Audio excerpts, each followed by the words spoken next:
സ്റ്റാഫിനെ നിശ്ചയിക്കാൻ പോലും കഴിയാത്ത വിധമാണ് ഇപ്പോഴത്തെ UDF ഗവൺമെൻറ് എത്തിയിട്ടുള്ളത്.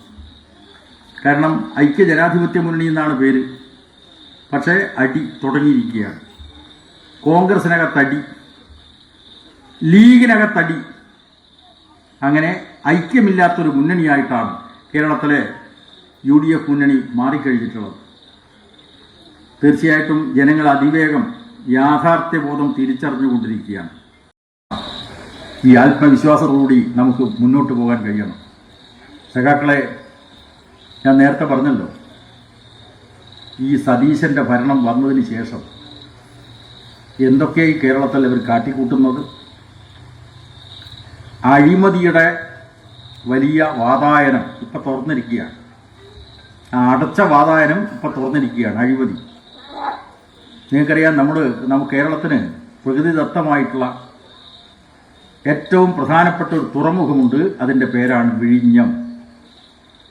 വിഴിഞ്ഞം തുറമുഖത്തിൻ്റെ പ്രത്യേകത മണ്ണ് മാന്താതെ ആണ്. പുഴയുടെ അല്ലെങ്കിൽ കടലിൻ്റെ ആഴം കൂട്ടാതെ വലിയ വലിയ കപ്പലുകൾക്ക് തീരമണയാൻ പറ്റുന്ന ഒരു തുറമുഖമാണ് വിഴിഞ്ഞം. അവിടെ ഡ്രഡ്ജിങ് നടത്തേണ്ട ആവശ്യമില്ല, മണ്ണ് മാന്തേണ്ട ആവശ്യമില്ല. വലിയ ആഴത്തിൽ 14 മുതൽ അങ്ങോട്ടുള്ള മീറ്റർ ആഴത്തിൽ തീരത്തണയാൻ പറ്റുന്ന കപ്പലുകൾക്ക് വരാൻ പറ്റുന്ന ഒരു പ്രധാനപ്പെട്ട തുറമുഖമാണ് വിഴിഞ്ഞം തുറമുഖം. ആ വിഴിഞ്ഞം തുറമുഖം സർക്കാർ ഉടമസ്ഥതയിൽ നടത്തണമായിരുന്നു ഇടതുപക്ഷ ജനാധിപത്യ മുന്നണിയുടെ ആഗ്രഹം. പക്ഷെ ഉമ്മൻചാണ്ടിയുടെ ഭരണകാലത്ത് ഒപ്പുവെച്ചു. അങ്ങനെയാണ് അദാനി അവിടെ വന്നത്. ഈ തുറമുഖത്തിൻ്റെ പ്രത്യേകത എന്ന് പറഞ്ഞാൽ, നിങ്ങൾ പട്ടണങ്ങളിലോ വലിയ വലിയ പട്ടണങ്ങളിൽ പോയാൽ 10-24 നിലകളുള്ള കെട്ടിടങ്ങൾ കാണാം. ഫ്ലാറ്റ് വലിയ കെട്ടിടങ്ങൾ.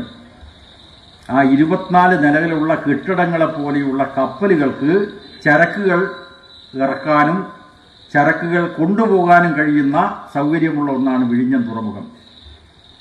അന്താരാഷ്ട്ര തുറമുഖമാണ്. അത് നമ്മളെ ബേപ്പൂർ തുറമുഖം പോലെയുള്ള തുറമുഖമല്ല.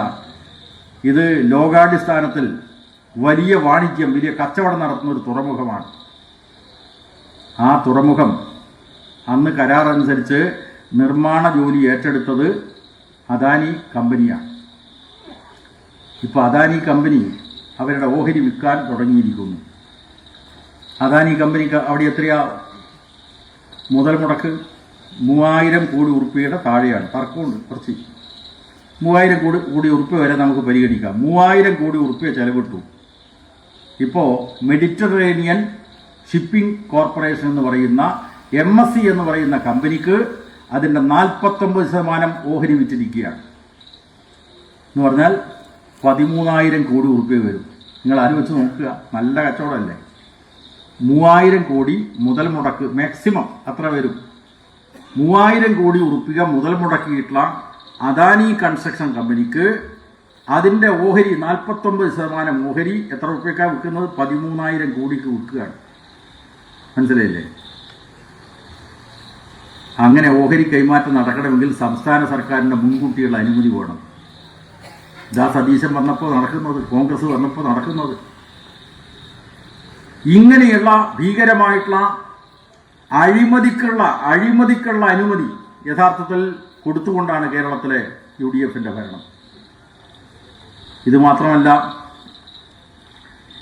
വികസന നേട്ടങ്ങളൊക്കെ ഇല്ലാതാക്കാൻ വേണ്ടി കിഫ്ബി അത് പുനഃപരിശോധിക്കുമെന്ന് പറഞ്ഞിരിക്കുകയാണ്.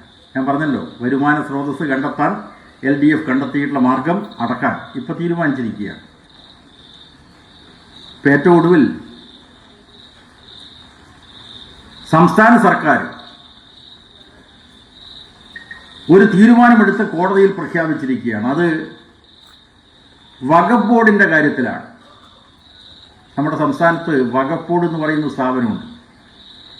ഇപ്പോൾ ഹിന്ദു ക്ഷേത്രങ്ങളെ സംബന്ധിച്ചിടത്തോളം അതിൻ്റെ ഭരണനിർവഹണം നടത്തുന്നതിന് വേണ്ടി ദേവസ്വം ബോർഡുണ്ട്.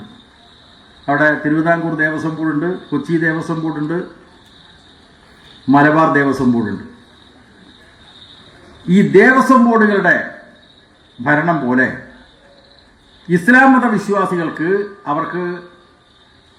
അവരുടെ വിശ്വാസമനുസരിച്ചുള്ള സംരക്ഷിക്കുന്നതിന് വേണ്ടിയുള്ള ഒരു നിയമ സംവിധാനമാണ് വഖഫ് ബോർഡ് എന്ന് പറഞ്ഞാൽ ഒരു ഇസ്ലാം മത വിശ്വാസി തൻ്റെ വിശ്വാസത്തിൻ്റെ ഭാഗമായി തൻ്റെ സ്വത്തോ അതല്ലെങ്കിൽ കുടുംബപരമായിട്ട് ആർജിച്ച സ്വത്തോ സമുദായത്തിന് വേണ്ടി സമർപ്പണം ചെയ്യാം. ദാനം കൊടുക്കലാണ്, ഇഷ്ടദാനം കൊടുക്കുകയാണ്. അതിനാ വഖഫ് ചെയ്യുക എന്ന് പറയുന്നത്. അതിനൊരു കേന്ദ്ര നിയമമുണ്ട്, എത്രയോ കാലമായിട്ട് രാജ്യത്ത് നിലവിലുള്ള നിയമമാണ്. ആ നിയമമനുസരിച്ച് ഓരോ സംസ്ഥാനത്തും വഖഫ് ബോർഡ് ഉണ്ടാക്കണം ഈ സ്വത്തുകൾ കൈകാര്യം ചെയ്യാൻ. അപ്പോൾ പ്രാദേശികമായിട്ടൊരു പള്ളി കമ്മിറ്റിയുടെ നേതൃത്വത്തിലുള്ള വഖഫ് സ്വത്ത് കൈകാര്യം ചെയ്യാൻ ഒരു വ്യക്തി ഉണ്ടാവും. ആ വ്യക്തിയുടെ പേരാണ് മുതവല്ലി. ഓരോരുത്തരും ഉണ്ടാവും മുതവല്ലിമാർ. ആ മുതവല്ലിമാർക്ക് അവകാശം കൈകാര്യം ചെയ്യാൻ. ഇപ്പുറത്ത് സംസ്ഥാന തലത്തിലുള്ള വഖഫ് ബോർഡ് ഇതിൻ്റെ ഭരണപരമായിട്ടുള്ള കാര്യങ്ങൾ നോക്കാൻ, നിയമപരമായിട്ടുള്ള നടപടിക്രമങ്ങളൊക്കെ പാലിച്ചുകൊണ്ട് അതിൽ ഇടപെടാൻ ഒരു വഖഫ് ബോർഡ്, അതിനാണ് വഖഫ് നിയമം. BJP അധികാരത്തിൽ വന്നോ ആ നിയമത്തിനൊരു ഭേദഗതി വരുത്തി ഈ വഖഫ് സ്വത്തുകൾ കൈകാര്യം ചെയ്യാനുള്ള വഖഫ് ബോർഡിൽ അമുസ്ലിങ്ങളെ കൂടി ഉൾപ്പെടുത്തണം. നിങ്ങൾ നോക്കുക എത്രമാത്രം വിവേചനപരമാണ്. അമ്പലങ്ങളുടെ ഭരണ നടത്തിപ്പ്, ദേവസ്വങ്ങളുടെ ഭരണ നടത്തിപ്പ് ഹിന്ദു വിശ്വാസികൾക്ക് മാത്രം. മുസ്ലിങ്ങൾ വഖഫ് ചെയ്യുന്ന സ്വത്തുകളുടെ കൈകാര്യകർത്തൃത്വം നടത്തുന്നതിന് വേണ്ടിയുള്ള വഖഫ് ബോർഡിലേക്ക് BJP നിർദ്ദേശിച്ചത് അമുസ്ലിങ്ങളെ കൂടി നോമിനേറ്റ് ചെയ്യണമെന്നാണ്. ഇത് സംബന്ധിച്ച് സുപ്രീം കോടതിയിൽ കേസ് നടക്കുകയാണ്. എന്തിനാ പറയുന്നു, നമ്മളെ കോൺഗ്രസിൻ്റെ വാലും പിടിച്ച് നടക്കുന്ന ഒരു പാർട്ടിയുടെ പേരാണല്ലോ മുസ്ലിം ലീഗ്. മുസ്ലിം ലീഗ് സ്വന്തമായിട്ട് കേസ് കൊടുത്തിട്ടുണ്ട് ഈ വഖഫ് നിയമ ഭേദഗതിക്കെതിരായി. എൻ്റെ പ്രസംഗം കേൾക്കുന്ന ലീഗ് സുഹൃത്തുക്കൾ ആരെങ്കിലും ഉണ്ടെങ്കിൽ അവർ പരിശോധിക്കണം എവിടത്തേക്കാണ് ലീഗ് ഈ നാട്ടിനെ നയിക്കുന്നത്. ആ ലീഗ് കൂടി ഉൾക്കൊള്ളുന്ന ഈ മന്ത്രിസഭ ഹൈക്കോടതിയിൽ പറഞ്ഞിരിക്കുകയാണ്, ഞങ്ങൾ നിലവിലുള്ള വഖഫ് ബോർഡിൽ അമുസ്ലിങ്ങളെ കൂടി നോമിനേറ്റ് ചെയ്യുന്ന കാര്യം പരിഗണിക്കും. ഒരു BJPക്കാരനാണ് ഈ കേരളത്തിലെ വഖഫ് ബോർഡിനകത്ത് അമുസ്ലിങ്ങൾ ഇല്ല എന്ന് പറഞ്ഞിട്ട് പരാതി കൊടുത്തത്.